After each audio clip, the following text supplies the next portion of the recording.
Good morning, everyone. My name is Chris Faison, and I'm the facilitator for our clergy conversations on town history as it relates to race. We're going to have a several-week series, and this is the first of those conversations. We'll talk a little bit about a small segment of history and then have a conversation and be back again next week with our next topic. So to establish some ground rules or agreements, the first thing that we want to do is to enjoy ourselves and learn or relearn together. There'll be about 4 segments, about 15 minutes apiece. The first one, I'll introduce the time period, a key term, and then several nuggets to help start the conversation. In the second period, we will do a question where I'll need 5 volunteers to start. And then if everyone tries to keep their initial comment around 30 to 45 seconds. I know that probably won't happen, but I'm just wishing just so that all of us can get a response in if we'd like to for that question. And then, and when I raise my hand, that'll mean that I need to either interject or move us along, which won't be much. And then the third and fourth will also follow that as well. So the second, I'll need another group of 5, and then the third will be the people who haven't had a chance to respond. So are there any quick questions about that format? Okay. All right, I'm going to attempt to share my screen. Hope that it works. Okay, can y'all see my screen? Y'all can see, right? Okay. Okay, so we are going to, in this first segment, we're going to look at the town founding through the Civil War. And the first key term that we'll look at is individual racism.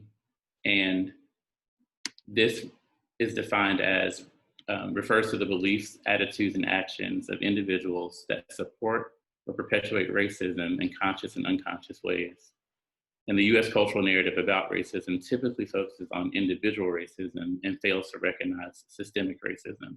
So that's going to be our main key term that we focus on in our time today, and we'll build on that next week with a different term. So what I wanted to do is I'll post the first question and read it out and see if there are people. Actually, what we'll do is read over it, and then when it comes time for the question, we'll take the volunteers in, but go on and think about if you'd be interested in this question. So the first question is around traditional values that are found in indigenous communities include respect, responsibility, reciprocity, and balance. Choose one value to describe how that resonates with your understanding of local Indigenous American populations. So that's going to be the guiding question for our, can you also see the question okay? Okay, I just wanted to see everyone's faces if I can. All right, perfect. Okay, so and in this early history, even though I mentioned the town founding, we would be remiss by not mentioning the natives' land on which we exist today. And so from 500 BC to 500 AD, there were indigenous people that lived along Franklin Street. There was a discovery by archaeologists in 2004 in a renovation of the James Lee Love House in 1887. Whites simply took over lands which they desired, even though in many instances they did go through the formality of purchase or treaty. There's a Frederick site that some of you may be aware of that was occupied from 1690 to 1710, where a historic Occaneechi village was visited in 1701 by traveler John Lawson. So that's our main evidence of the most recent Native people that were organized in this general area. Today, the main route of the trading path, was also known as the Catawba Road, is roughly the course of I-85, and then Green's Path was the forerunner of the modern I-95. By the time the Colonial General Assembly was created, the Piedmont County of Orange in 1752, the Eno, the Sissipahaw, and the Occaneechi had gone. So that's a little of an overview of the early history. And again, this is not really a quiz per se, it's to see if people remember the information, but just some filler information for you to respond to the 5 of you that want to begin to respond with that question. Okay, so just keep that in mind as we move on to our next one. So the second question: recent Juneteenth celebrations honored and respected the sufferings of African American enslavement. How can we continue to acknowledge the evils of slavery and its aftermath for local Black populations? So for those of you who may be interested in that, beginning that question, begin thinking about that, and I'll fill in some background information from our local community. So the Orange County men basically were the first donations in land and cash to entice trustees to locate the university at Chapel Hill. So it wasn't a foregone conclusion it would be in Chapel Hill, and it took some rich landowners to try to woo the university to our location now. And most of these men were slave owners. The university and town were actually created on the same day, October 12th, 1793. The town was in fact created to serve the university, which is, a lot of people may not be aware of that, and sometimes it's a little debatable, but that's what the history tells us. The first enslaved were associated with the university were construction workers, of course, which makes sense given the need to begin a university, right? And then the last main point is they helped to raise the first university building, Old East, in 1793, and every other building erected before the Civil War. So that's something to consider as we're thinking about modern issues around renamings and the moratorium being lifted recently, that's a lot of buildings that have been associated with this time period. Okay, and then the last question, let's see here. Okay, question 3, given Chapel Hill's connection to the Confederate States of America, President, 3 North Carolina governors, a Union general, and US President, what were conscious and unconscious ways that racism was perpetuated at institutions in this time period? So this is connecting to our last time period as well as our term on institutional racism. So a lot of people may not be aware of that in October of 1863, the Confederate President Jefferson Davis actually gave a draft exemption to many UNC students. That was part of the reason why we were able to stay open during that time period, because of the connection with President Swain with leadership in the CSA, or Confederate States of America. 2 former governors and UNC alum, William A. Graham and President David L. Swain, requested fellow alum and current governor, Zebulon B. Vance, approval to act as a peace commissioners to meet General Sherman from the Union and deliver the keys to the Capitol. So we were, in our community, 2 former governors and current governor were all UNC alum, and they were able to connect to keep Sherman and the Union Army from destroying both Raleigh and Chapel Hill. Also on the other side, a Union General, Francis Blair, another alum of the university, set a federal guard over UNC for 17 days, from mid-April to beginning of May, which is what also preserved the campus from being destroyed during that time period.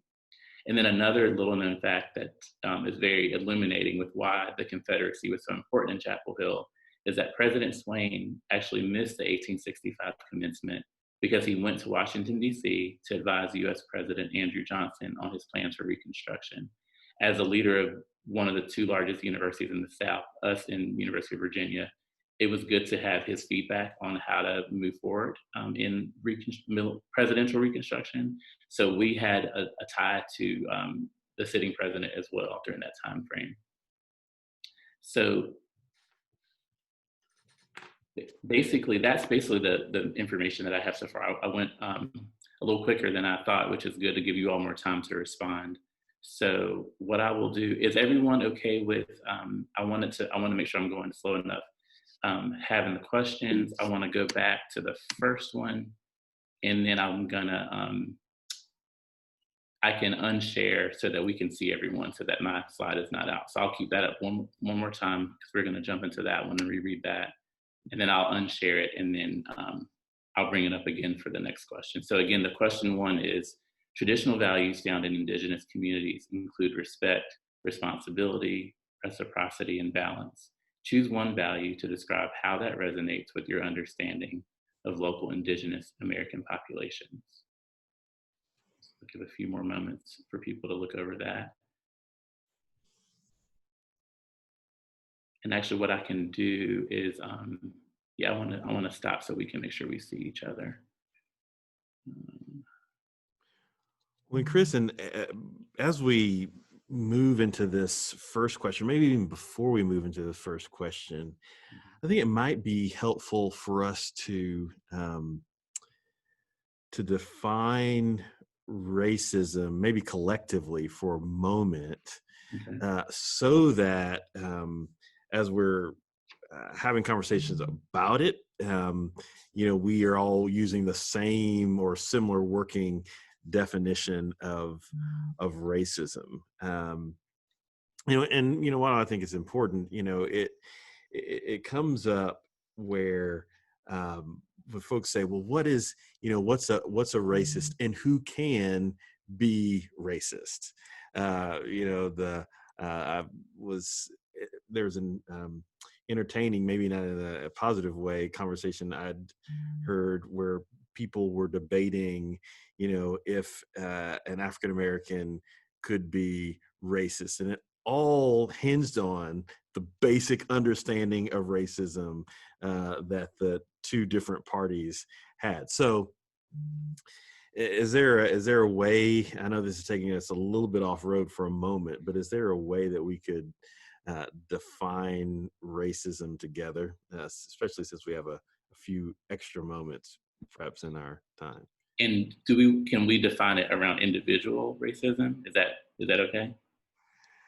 I mean, if we can define it around individual racism here at the beginning, and then I know we'll be moving to structural racism in other conversations. So I'm happy to yield to our facilitator in this. But yeah, let's start and just wanted to clarify again, like, there are four types, right? And then there's also we'll get to anti-racism and anti-racist later. So I wanted to make sure that we understand that.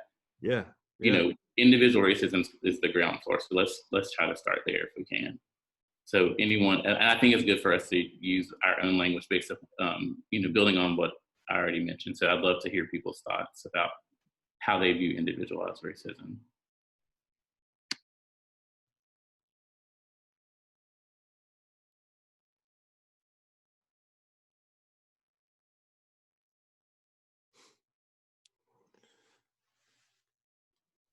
I'll start with a couple of thoughts first.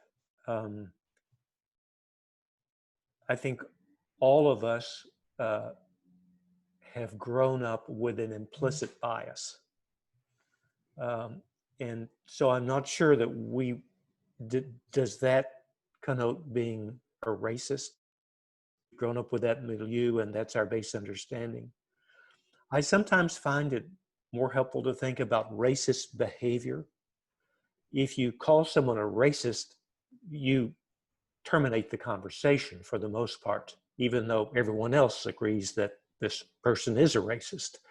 But if we talk about racist acts, racist behavior, and racist policy as doing or deciding something that denigrates some of us and advantages us over others as racist behavior.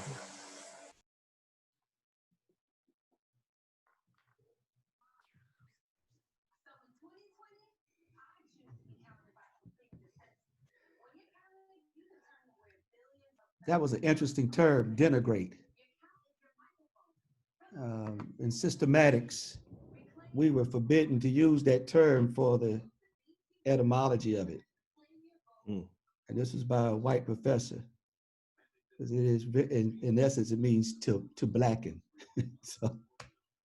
so that, it seems a simple term, Chris, but even now, to break the ice is to come to some understanding of how we review that term, which is key and integral to the development of this project. And so thank you, Wes. That's helping us to move in a direction. It's going to be uncomfortable, which I'm sensing, looking at the screen. We're in uncomfortable waters. Chris, just in light of that comment, even I don't remember the exact wording from your definition that you put up for individual racism, but I think it said knowingly or unknowingly.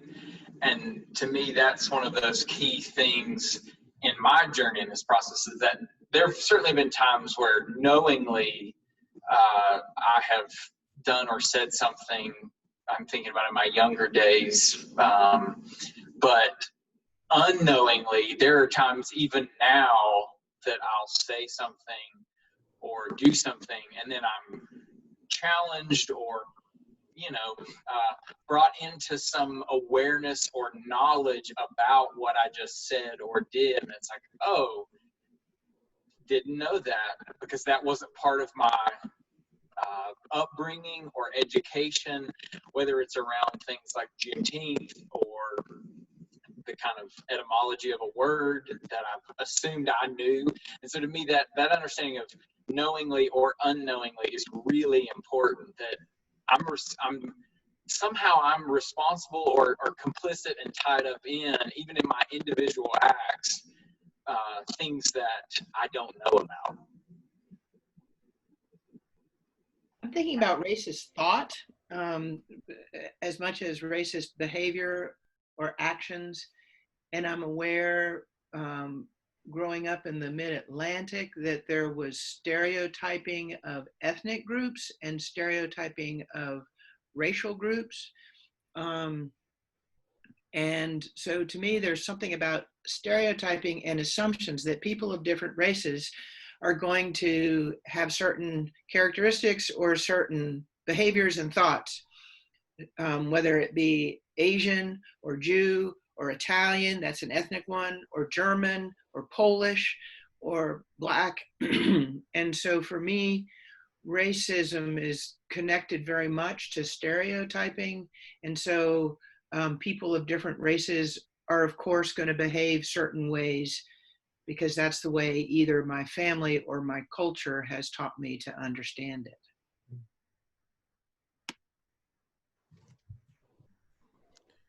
Right. And I think, this is, so part of the challenge is, right, how we define, and sometimes a lack of comfort around definition, because you don't want to be wrong. That's I think what, hinders so much of our conversation about race. I mean, this is this hesitancy built up because we don't want to be wrong. And so when I think about individual racism, it's beliefs and attitudes, behaviors, thinking around racial discrimination in a conscious and an unconscious way. I mean, as you said before, an unconscious way. And because these different types of racism are interconnected, so these thoughts and behaviors from an individual are reinforced by a broader set of socio-economic conversations. And so individual racism is of course part of the tapestry of racism, but at the core it's the individual's assumptions and beliefs, behaviors around racial discrimination in both unconscious and unconscious ways. Is that in the ballpark for you, Chris? Yeah, that's pretty much the definition a lot of people use. And I like how, and again, I appreciate us kind of being able to step back and chat about this, because this is good framing for later. I love the recognition of implicit bias that Wes mentioned, referencing behavior. Michael talking about how we view that term. Like, I know I'm definitely not as skilled in training and in divinity as you all are, but I do understand about presuppositions and worldviews and things of that nature, and that definitely colors the way that we come to this conversation. And then Kurt saying, I like that Kurt mentioning the knowingly, unknowingly, the conscious, unconscious. There's lots of, omission, commission, lots of ways that we can frame that. Lisa mentioned that thoughts and actions is definitely important. It's not just, a static term, but it's in how we move and how we move around stereotypes and, again, assumptions. And then Justin really kind of encapsulate all of it. And so I want to mention it. We will basically be coming back to these throughout the times. The next one will be building on this one, and it'll move kind of toward the bigger versions and then toward what anti-racism looks like. But just wanted to give people an understanding that it's multi-layered and all connected, and it will basically spiral around these concepts a good bit. So I wanted to give we're looking pretty good on time. Wanted to give people who haven't had a chance to speak that saw the first question about Indigenous folks, that the first people of this land, if they wanted to respond to that prompt, or just whatever comes. It's an idea generator, but it doesn't have to be that question in particular. If people want to respond to that issue around, some of the principles and just Indigenous culture and what that looks like for us today. Mm-hmm. Well, I would just say that these values that have been identified, respect, responsibility, reciprocity, and balance in Indigenous cultures in our area, undoubtedly are true or truly characterize Indigenous peoples who lived in the area we now call Chapel Hill. But I know very little about these groups because they have never been revealed to me in my study of history, and I grew up here in North Carolina. So I responded to that question with a great deal of curiosity. How did you identify these values, and how were they chosen? How did they really characterize the life and practice of peoples who lived here? So I don't feel really qualified to comment on them, but they were of interest to me because I feel as if I know so little about Indigenous peoples because they've been silenced in our history. And I'll quickly respond and say that I used to be a part of the American Indian Center Advisory Board, and so they're really good at that's 4 principles that they rest upon, and they're really good about including that in lots of their programming and in their materials. So I'm still learning from them, even though I'm not on the board. But they're a great resource. They're a public service center, not far from a lot of you all's communities of faith. So, and then the idea again was in mentioning them. If there's one in particular that tends to get your attention, or all of them, like however you want to respond. You don't have to feel like each of those, but just if any of the 4 speak to the way that you lead or how what your community tends to try to walk out in its practice. Mm-hmm. I think for me, I'm new to the area. I've been here about a year, and I think I'm in this place. I had a conversation with a pastor in Durham that just released a book a week or 2 ago called There's a Storm A-Coming, and it addresses the racial crisis and how the church can address it. Dr. Darrell Briscoe Jr. And he said that the church a lot of times finds himself first in this racial crisis framework in the realization mode. And when it comes to the Indigenous people of our community, of our area here, I'm in that realization mode. And before I can even go into any of the other work that must be done, I've got to educate. I've got to be educated and learn, and then be able to share that information as well. So I'm grateful for the opportunity to learn, so that realization can be made full, and then begin to do the work of readiness and responsiveness.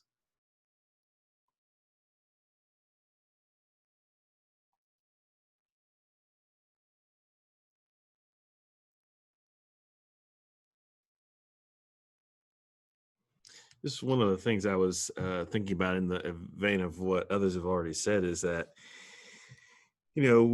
so during the same time period as race is being, the whole idea of race is being constructed, right? And so there's a piece by Benjamin Franklin that I would encourage everybody to Google, read through. It's called Observations Concerning the Increase of Mankind, Peopling of Countries, and etc. And this is in 1751, where Ben Franklin talks about how to Anglify. And he's worried about people like the Germans coming and darkening this country. And so this whole idea about, I'm reading a quote here. He talks about scouring the planet by clearing America of woods, and so making this side of our globe reflect a brighter light in the eyes of the inhabitants in Mars and Venus. So why should we, in the sight of superior beings, darken its people? And then he talks about darkening it by the sons of Africa. He talks about, concern about the complexion of Native Americans. I mean, this is whole construction here. And in order to construct it, you've got to wipe everything away. You've got to clean the slate so that these indigenous histories essentially never were. You build upon, you create a new foundation, and then you build upon it as if these indigenous communities never were. And so that's, as I think about this first question, I think about how we created race, how race was created, so that we couldn't so that we're not able to answer this question, essentially. And Justin, you're kind of what I was thinking about when our initial discussion too was just we leapt into defining racism without defining race, and with this understanding that it's a purely social construct, and it's a social construct that is created usually for one group to assert its power over another. So I think sometimes people are surprised by that. We could have divided the world on brown eye and blue eye, right? So anyway, I just want to step back, but I think it's important, as even before racism, to talk about race being completely a social construct. So something that really strikes me with what Justin just said is even given that history about Franklin Street, Chris, what you just talked about the history of indigenous people once living there close to where Franklin Street is now. And then Justin's description, Franklin Street is named after Benjamin Franklin. His vision succeeded. I grew up here. I hung out on Franklin Street all the time as a teenager. That's where our church is located now. It is the center of our ministry. I never knew that history of indigenous people living there. And just those two pieces coming together is really piercing my heart at the moment, and the reality of that vision coming true. And I appreciate Jen walking us back to race. Like I knew that if we just get it going, people will take it in all kind of directions, because there is there's no perfect way, I guess, to talk about this. And I appreciate Matt mentioning, not knowing about this, because that's what this is about: sharing information and learning and growing together. So we have a couple more minutes for this one if people want to continue responding.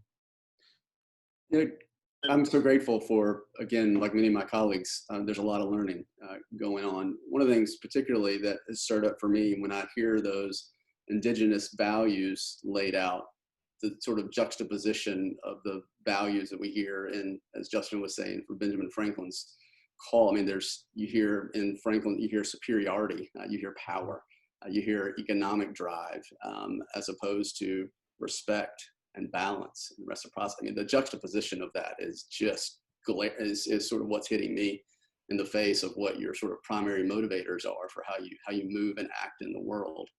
And when that's sort of a starting point, it's not too hard to see sort of where you end up. So that's how the jarring juxtaposition of those values it really resonates and is jarring.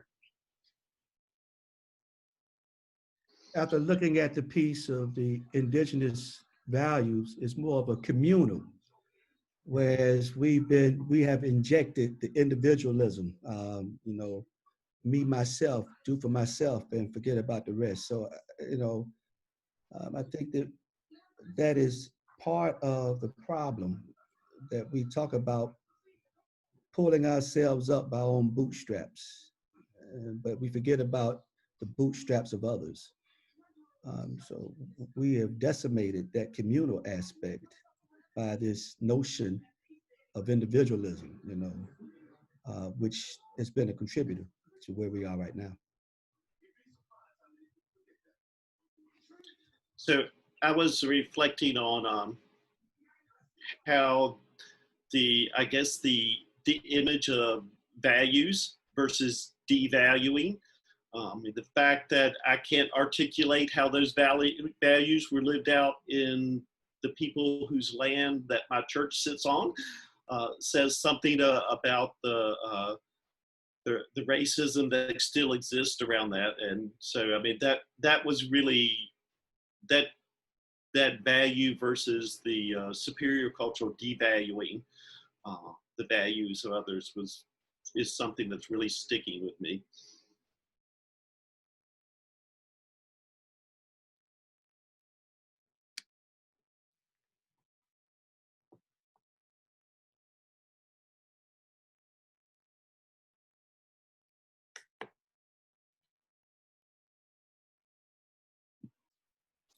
Yeah, I have to admit, when I first learned of the values, they really they spoke to me as well, as far as understanding how, a group of individuals who really were almost wiped off the face of this land could still view those values as the way that they move as communities. And so it's we'll definitely, there's a thread of Native history that we'll continue to come back to throughout all the sessions, and I'm looking forward to seeing how we can look at ways of repair with and I'll just reference the Okanichi band of the Saponi Nation. They're the closest group to where we are, so we can definitely circle back to that. But I appreciate everyone's heartfelt statements, and looking forward to continuing these conversations specifically around that topic. And so the next prompt around enslavement, I'll just read it instead of trying to share it again. So again, and I'm listing some phrases that, again, I know may be a little new for people like Juneteenth, because it was interesting to see how that became so popular a few days ago. But given those celebrations that honored and respected the sufferings of African-American enslavement, how can we continue to acknowledge the evils of slavery and its aftermath for local Black populations? So that's it's a beginning point, and you all take it in whatever direction you'd like.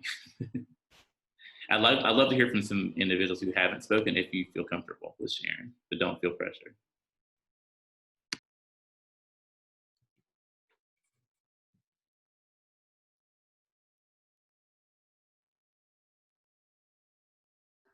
I mean, let me address what you just said. How can you adequately speak about something that now is just coming to the forefront to society? We know about it, but history is so baffling that it's like the Matrix. You've got to watch it 3 times over to understand what it was all about. If you blink, you miss a major piece. So Juneteenth, a celebration, that's not a celebration, that's an observance. You call it a celebration. Because it's baffling to understand how history has written that the war was over in April in Appomattox, the sign of a document. But they don't talk about the many rebellions that took place as well as to deny and to knowingly deny persons the news of freedom. And what further blows your mind is that those who fail to really recognize the ending of the war moved to South America, where it was conducive to continue slavery activities. So that's just, I think, let me shut up. Go ahead. In other words, how can you talk about something that just popped up? And I really appreciate your statements, Mike. I want to quickly tell you that celebration comes from the official Juneteenth website. So I'm just using some sources here, but I love what you're saying. So let's keep this conversation going. Yeah, for me, Juneteenth, especially seeing so much activity about it on social media and in the news last week, I approached it with more, I think, caution and reverence because of my white identity. And I didn't feel as if it was something for me to define for others in my community. So I wanted to use the language too of observance as I approached Juneteenth. But I also honor the sense of jubilee with which many African Americans approach that date, because it is the date of liberation.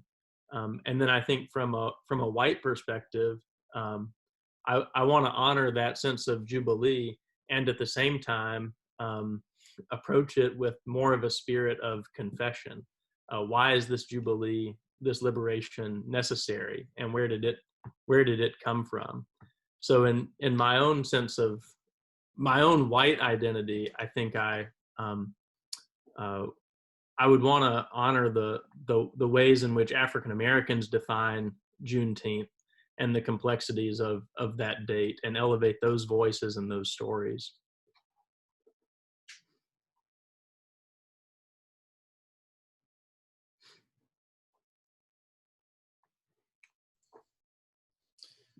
I think part of it too is that we've had an opportunity recently to hear a lot about Juneteenth, and that's great.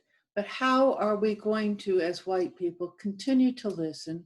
And how do we improve our ability to listen and to understand what's being said? Because I think that's absolutely true. We can't define what needs to happen, but we need to be very much attuned to and to keep this in the forefront of our minds.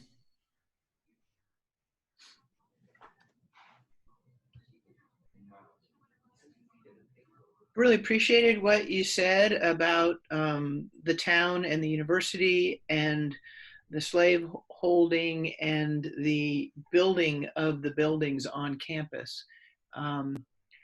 I'm familiar with the story of the Chapel of the Cross because that was my home parish for a good while, but I had not thought about the pre-Civil War buildings on the UNC campus. And that's eye-opening to me, and certainly is part of the story that needs to be told.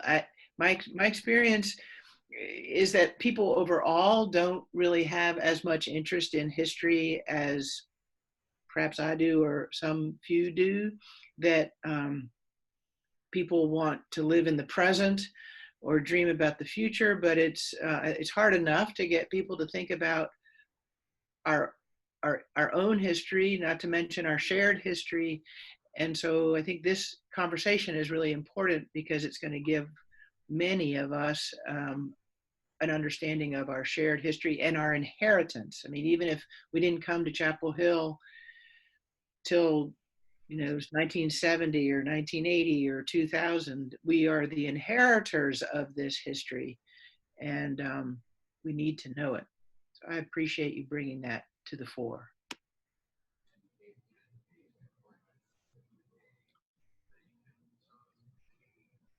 Yeah, I was interested as well in this idea of the Orange County men, these first folks who gave land in cash. And so, you know, it's it just it's how this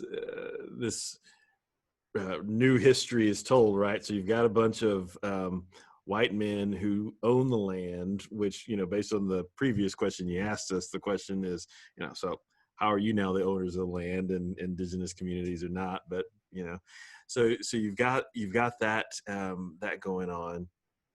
And it's like, these are the folks, and you noted that most of these folks are landowners, and so these are the people who make our town possible. You know, so you've already got the myth, which becomes legend, begins right there. So these Orange County men who have land, and they have wealth, and oh, by the way, they have slaves, and they make our town possible by wooing the university here, and then creating a town that serves the university. But so their economics make it possible, and what they own makes it possible, and then, you know, you kind of said it, but explicitly, who they owned or who they thought they could own made it possible, and then built it, right? And so it is, and so when I think about this whole idea of Juneteenth, it's about, so every year, whenever we see, if ever we've seen 4th of July fireworks, my wife has said to our children, we're going for fireworks, kids, but this is not your Independence Day. let's be clear about this. Now, our ancestors helped to build stuff that everybody else will celebrate and shoot fireworks about, but let's talk about Juneteenth. And we're from Texas, and so Juneteenth has and you know, grew up nearish to Galveston, and so you know, Juneteenth has multiple layers of meaning for us. But again, it's just, so here you what I'm thinking about is these dual histories that, as we acknowledged here at the beginning of this question, some folks are just catching up to the dual histories and just beginning to acknowledge it. And what troubles me, and I'll be quiet for a bit, is what troubles me is that just as we begin to acknowledge the dual histories, folks already begin to figure out, well, how do I capitalize on this? How can I make money off of this history? So, you know, what I have seen here in recent days is, let's talk about Juneteenth, but then, you know, seeing businesses, others making statements about it, almost in hopes of saying, all right, so, you know, I want some of your money. Hey, African American community, I want some of your money. Let me continue to perpetuate a kind of an economic enslavement. So, you know, just give me some of your money. I mean, it's really complicated and frustrating, even as we acknowledge these dual histories.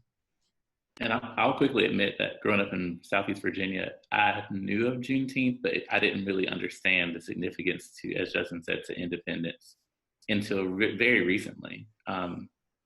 You know, and so I'll just basically say, be looking at the ramp up for the 4th of July, especially because I know in Carver there's a reading of Frederick Douglass's response to the 4th of July, and just it'll be nice to see, like, I think, more understanding around why. You know, and it gets into a whole bunch of other stuff around the flag and, you know, Kaepernick, and like, so it'll be nice to see, I think, over the next couple of weeks, seeing the linkage between the two, because even as a person that lived it, studied it, I still did not understand, to Mr. Michael's point earlier, like, we're all still trying to learn and move. So any other, I want to give a couple more minutes for, you know, initial responses.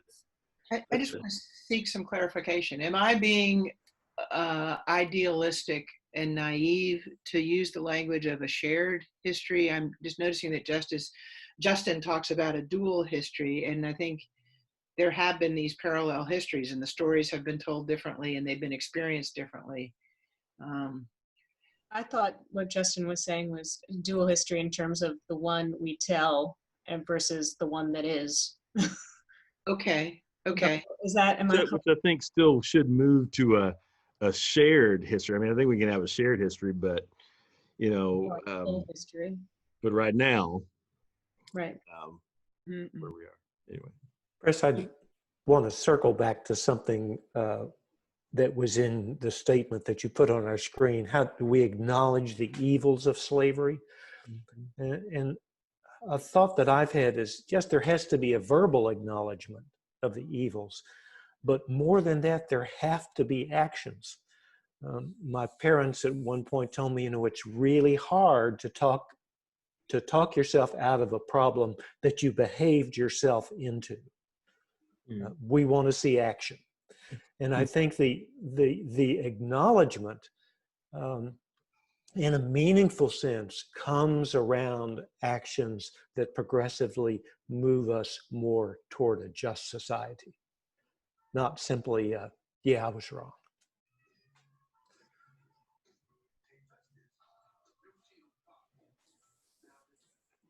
When you speak of the duality of education, there's a term that was used back in the 70s. It was germane to our community, educational schizophrenic. We know some stuff, but y'all ain't shared it with us. So we've got to know our stuff and your stuff and try to make sense of the whole situation where we find ourselves in this situation now. I think Trevor Noah said it best: until the United States owns up, there's a silent reticence that it must own up to. It's hard. It is ugly. Mm-hmm. But it is a truth that is needed.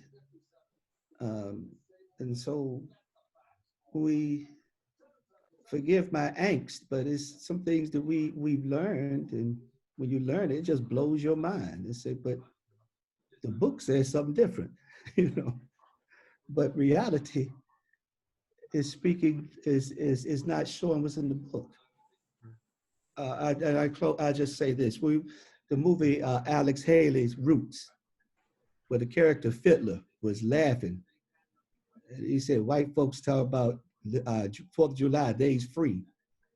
And they said, but what about us, Fiddler? And he said, well, that's for them, the paraphrase. He said, that's funny. They talk about freedom. They free, but what about us? I think that's what's in our mind in terms of not just free physically, but free mentally as well as spiritually.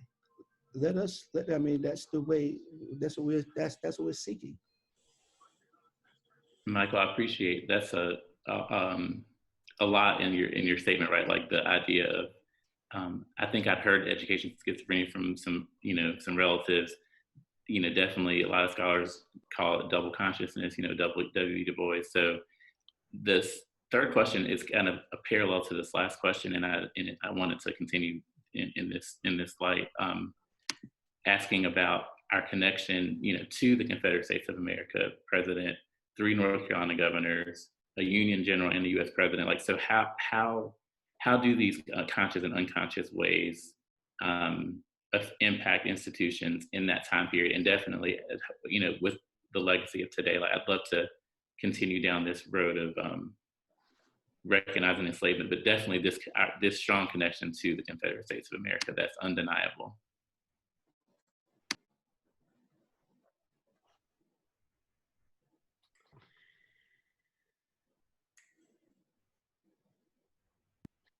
I just say again, it's all new to me today. Mm.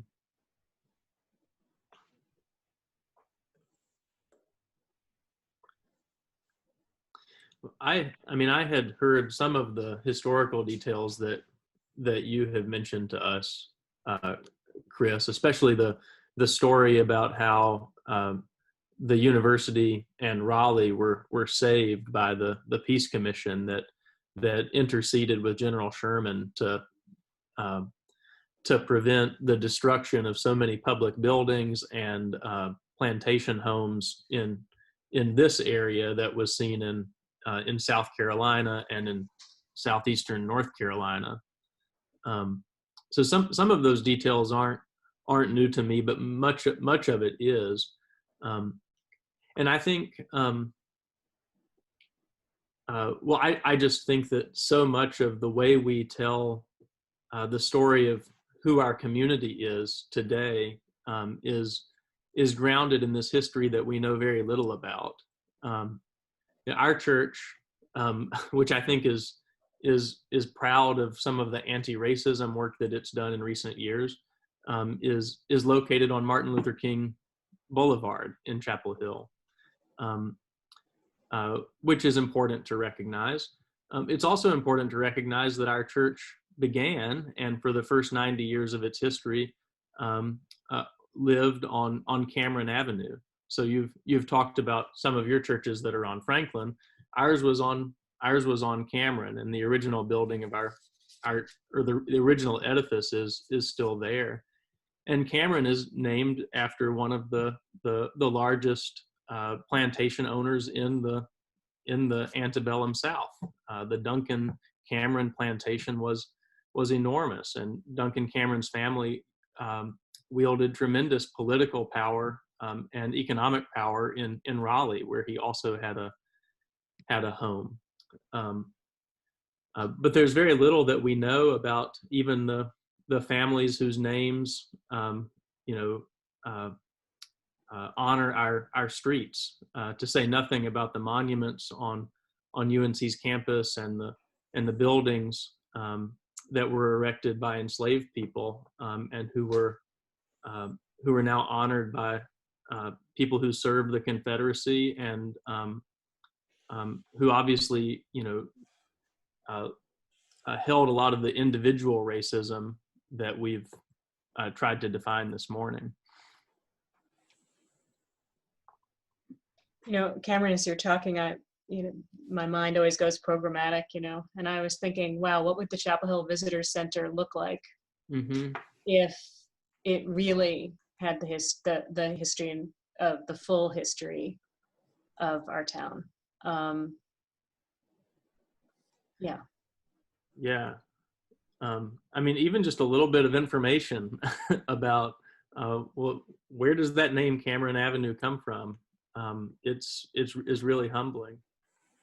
I don't know if folks have ever gone hiking out at Horton Grove. It's a Triangle Land Conservancy site, but it's right by Stagville. But they tell the trails are named after sharecropper families and it tells the history. It's an example of bringing out the truth of a place, the layers of the history of a place. But I do wonder about that. Like, what would that be like?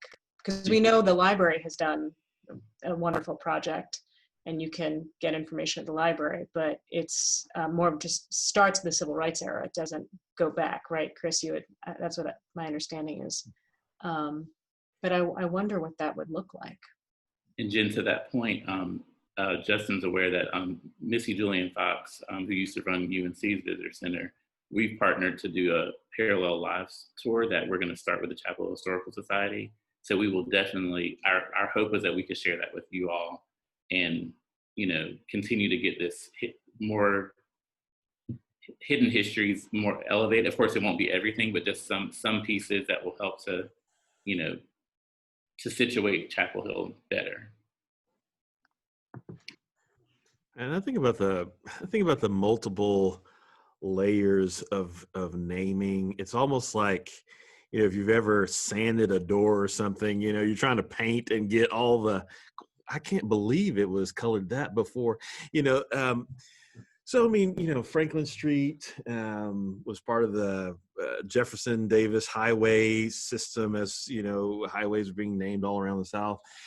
Jefferson Davis. And so in a way, especially based on that Ben Franklin reading earlier, we decided, well, Franklin Street is a more palatable, Franklin as a name is a more palatable kind of white supremacy than Jefferson Davis, so let's go with that.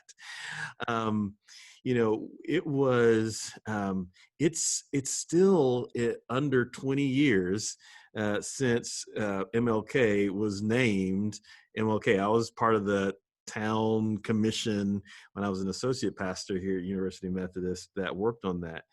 And so it was named Airport Boulevard before, and it was amazing to see some of the feedback from our community, from our progressive community, around resistance to the naming of it. One person said that, hey, look across America, and in every place, if you name a road after Martin Luther King Jr., it attracts an unwanted element.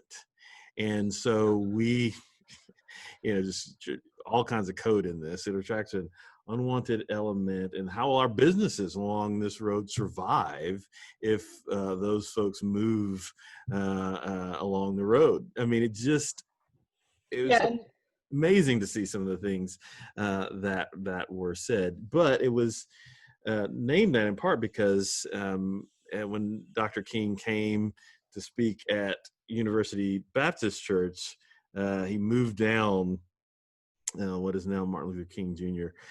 Boulevard, and that was one of the reasons why I wanted to name that particular road after him. So, just again, layers of history. And I'm sorry I animate around this because I remember that time as well, Justin and Cameron. When we're talking about full history, right? It wasn't Martin Luther King Boulevard. First, it was Martin Luther King Historic Airport Road. Oh, really? There was a refusal to fully name it that, and it was held both, and then eventually they took off the airport road, right? So when we look at, I mean, I think that's really important history, right? In our, as I've talked about, we describe, and I've written to my congregation, the congregation I serve about this, we describe ourselves as a progressive town, but we need to look more deeply, right? I mean, it wasn't just airport and Martin Luther King. That would not have been countenanced. Well, that should trouble all of us. We still receive mail at 1321 Airport Road. It certainly is an enduring address that some people seem not to have understood the change. And my understanding is it was about this question of history, right? You're going to erase the history of the airport, right? So we have these competitions over whose history is going to be remembered. It's really, I think there's like a new book simply on the naming of streets. I think I saw a book review about it, the naming of streets and what it tells us about political dynamics in a community. But I think it's great for us to lift up that history of just this modern history of what it meant to try to rename Airport Road. As I think about the connection that I had growing up with the Confederate States of America, I mean, it was, I grew up in Texas as well, and it was just sort of like the Center for Implicit Bias. I don't know if you were still taught this, Justin, but it was absolutely clear in Texas history books. And in Texas, I point out that every student takes 7 years of Texas history in Texas. And it was absolutely clear in these texts that the Civil War was about states' rights. It had nothing to do with slavery. And this was the celebration of the lost Southern cause was prominent with monuments to Confederate heroes in every town in Texas in which I lived as a child.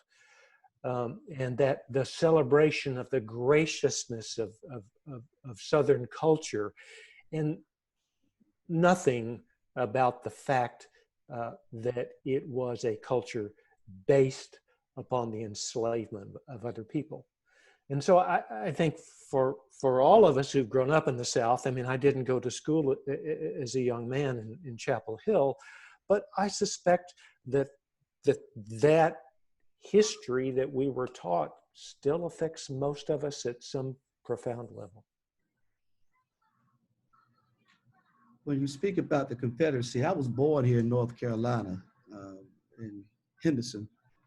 I grew up in Durham, but we moved to Birmingham, and I went to college in Montgomery.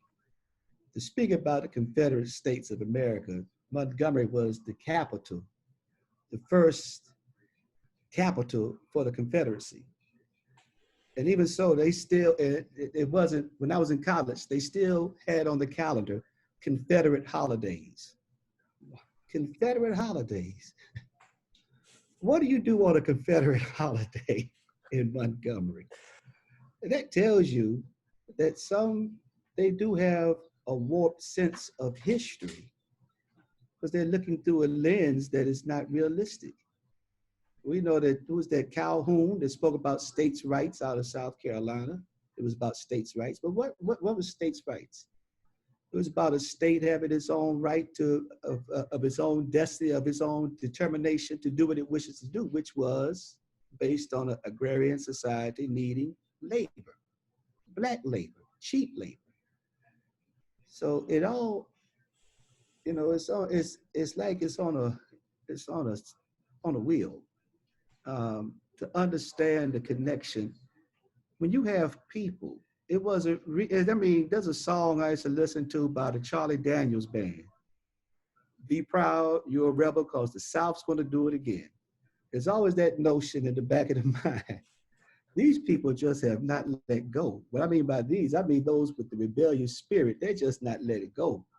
It's no longer funny to call the Civil War the Northern War of Aggression. No, it is how we interpret and what we've been fed to believe. I mean, thank you about the lesson on Cameron. You know, I'm gonna avoid driving on camera today without cussing. Excuse me, but you know. So thank you.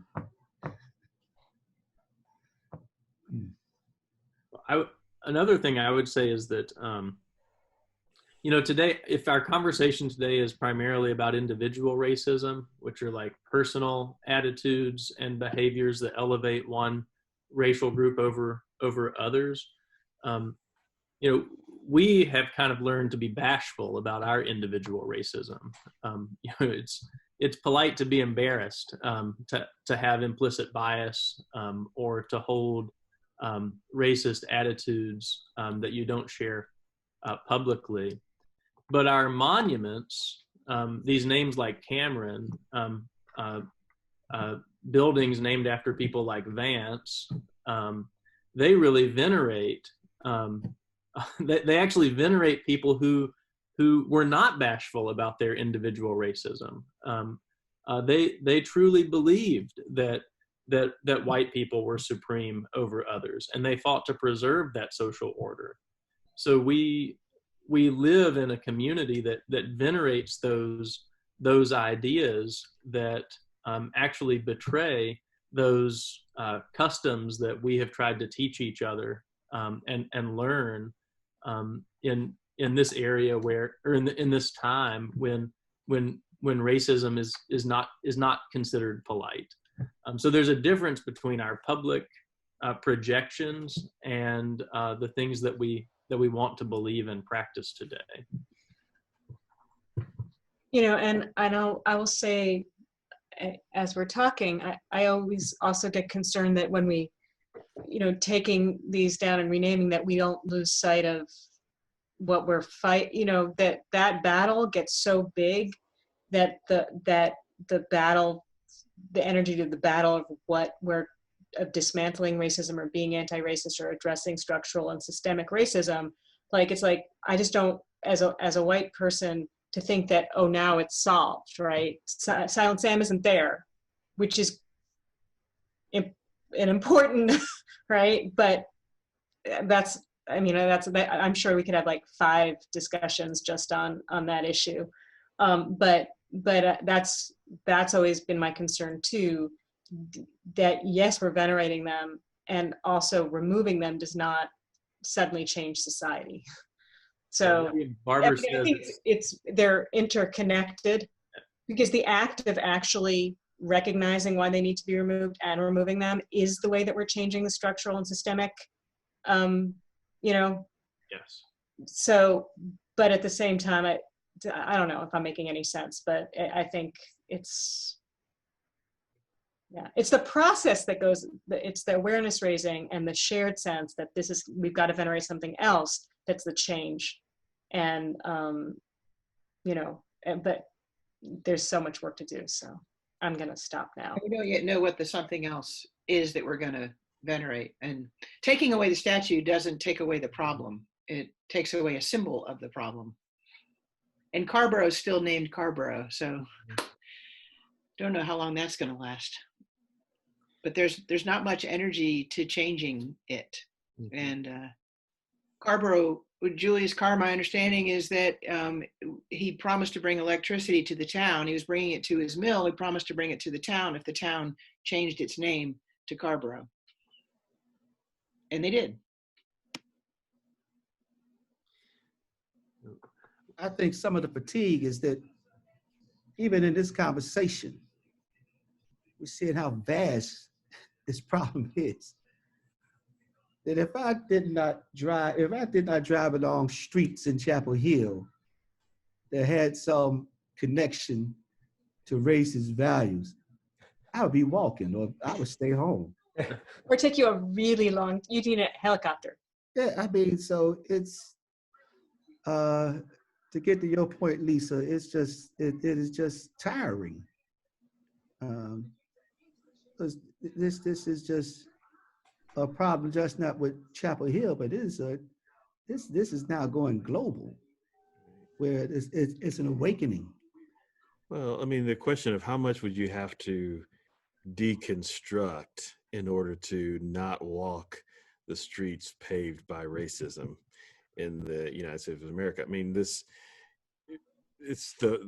in the founding of our country. It's so interwoven. And so, and I know it's hard. I mean, it's hard to hear, white supremacist statements from Benjamin Franklin, because that's, hero. It's been hard. And for those of you who've been following in the recent days, for people to say Flannery O'Connor, the great Flannery O'Connor, absolutely held racist views, used the N-word multiple times in personal correspondence, just, refused to sit by Black people in public transportation, just, so many kinds of things.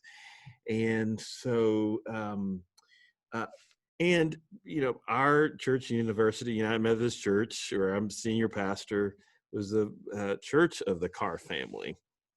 So Julian Carr was a member here. There's a stained glass window he dedicated to his parents around the corner from my office. If you want to try to escape it all, you got to go someplace else. If you want to try to pull it all down, you got to pull down everything. Mm-hmm. And so, we know it's not possible to pull down everything that emerges from the soil of racism. But that does not mean that the pulling down of certain things symbolically isn't important. Because those statues loom and tower over folks in a resolute way.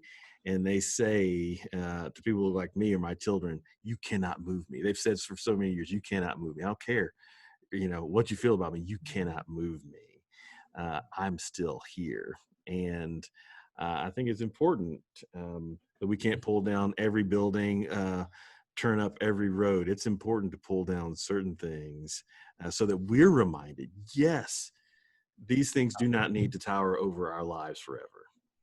I definitely think that the last few comments that were said, like we can do it both and it's really my hope. Just in this conversation is awesome, and I think that as we continue to move through, we can begin to collect ideas about how to strategically impact things together, because without agreement, we all know that it's hard to get stuff done. And so I will say that next week we'll be looking at Reconstruction through pre-World War I. And to be honest, of the 6 topics, it's my favorite because it really helps us understand how we are where we are today.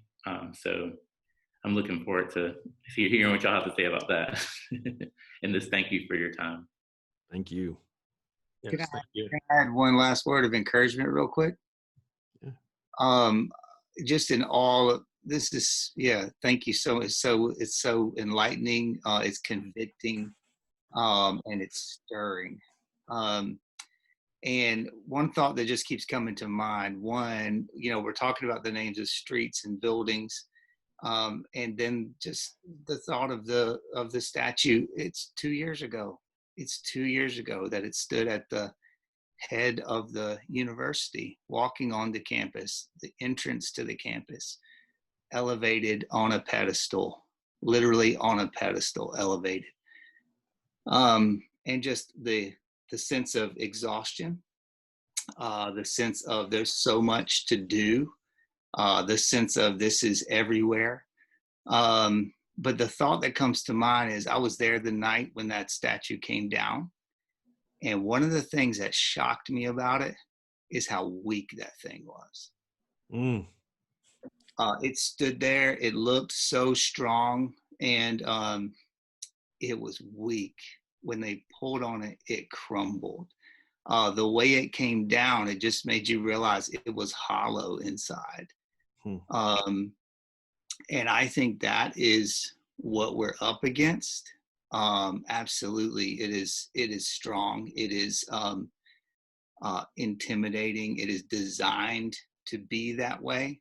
But once we start pulling, the power that's behind this body in particular, this group of people who are united because of our faith,